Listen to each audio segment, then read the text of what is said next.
super teams. We've seen plenty of them in the NBA since its inception. In the 60s we saw it with the Celtics, with Bob Cousy and Bill Russell.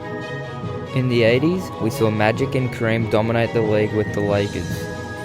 Then the 90s came around and we saw perhaps the greatest team of all time, headlined by Michael Jordan and his sidekick Scottie Pippen and Dennis Rodman. And in recent memory, we've seen the Miami Heat with LeBron James, Dwayne Wade and Chris Bosh take over the league, winning 2 finals and 4 straight final appearances. And just last season, we just may have seen the end of another dynasty end, and the Golden State Warriors, headlined by Kevin Durant, Steph Curry, Klay Thompson and Draymond Green. But what if I told you the next super team could be set in New Orleans? After being in basketball purgatory for a long time, the Pelicans got super lucky and drafted what people are already saying is the next big thing in Zion Williamson. Then, they traded perhaps their greatest ever player in Anthony Davis for quality young players and draft picks. Could the city of New Orleans perhaps get their first ever championship in the near future?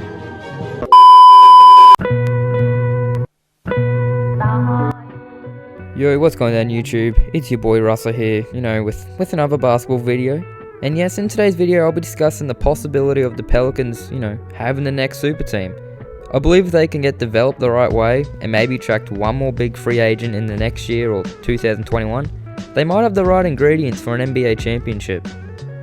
And just before I start talking any more about the video, it would be greatly appreciated if you enjoy this, you can drop a like. And you can, help your boy out, drop a sub, why not? I put a lot of time into these videos, so the least I ask you can do is just like it. If you don't, that's fine, but help your boy out on this 1,000 sub grind, be a good person, but yeah, let's get into it. The Pelicans last season finished with a mediocre record of 33-39. They were already at a steady pace until the whole Anthony Davis trade saga happened. And when I said they were stuck in basketball purgatory, I don't take that lightly. They only won one playoff series since Anthony Davis got drafted in 2012, and that was a sweep in last year's first round against the Portland Trail Blazers. So something had to be done. You could clearly see the team wasn't going anywhere. Though they had potentially a top 3 power forward in Anthony Davis, you just knew they had to just start over and start fresh, get quality young players, get draft picks, and that's exactly what they did. So the Pelicans traded him and got in return Lonzo Ball, Brandon Ingram, Josh Hart, and 4 first-round picks, which who knows, they could prove to be super valuable. I think they go into 2024. LeBron, he'll be pretty old by then. The Lakers, they might be shit, so the picks might actually be really worth it by then. So they got all these young players in return, and all these draft picks, and they still kept the most underrated player in my eyes, in Jrue Holiday. So all of a sudden they're looking nice, and that's going to be our next topic when we're talking about Jrue Holiday.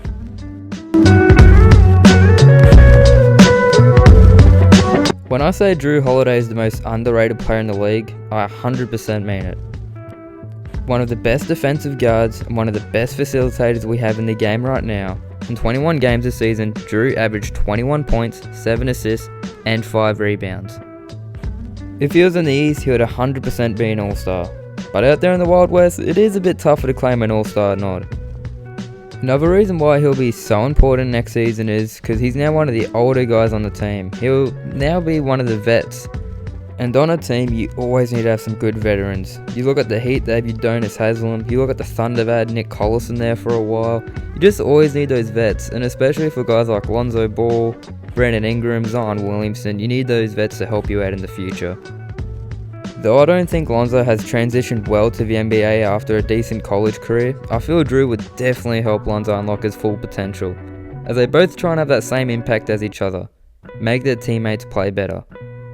With Jrue being one of the better facilitators in the league, he'll certainly be a big help for Lonzo, who's still trying to find his feet after being drafted with the 2nd pick in 2017. Which will then bring us to our next topic. I'll be talking about the young core that everyone seems to be, licking their lips over, so let's get into that one.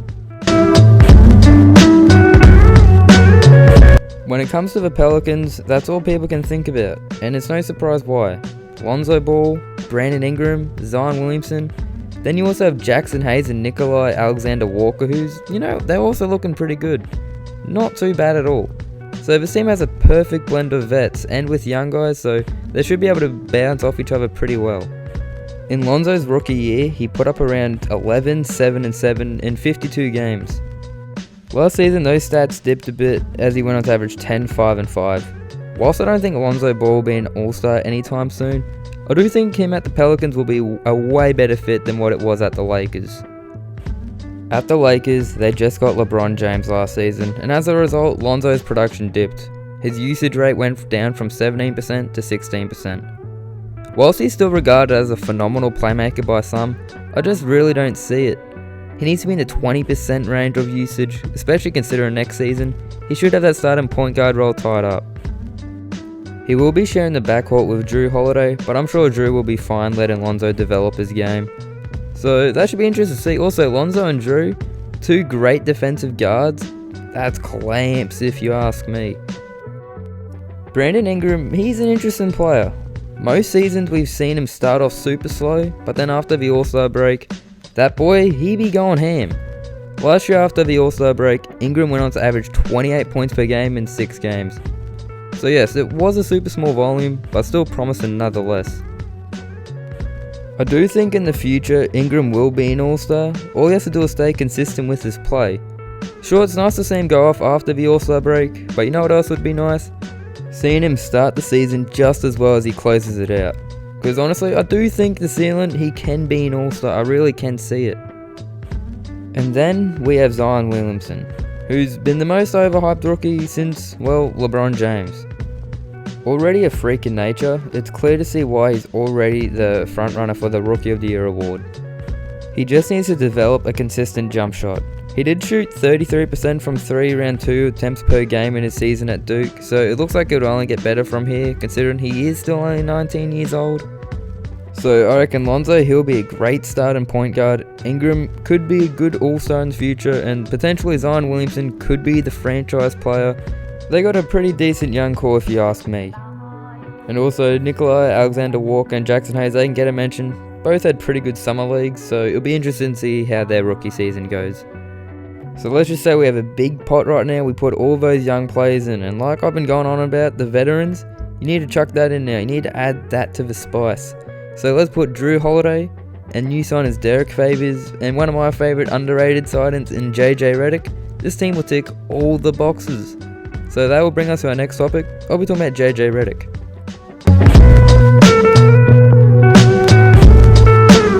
After 2 seasons with the Philadelphia 76ers, JJ Redick has agreed to come back to the West on a 2-year $26.5 million deal.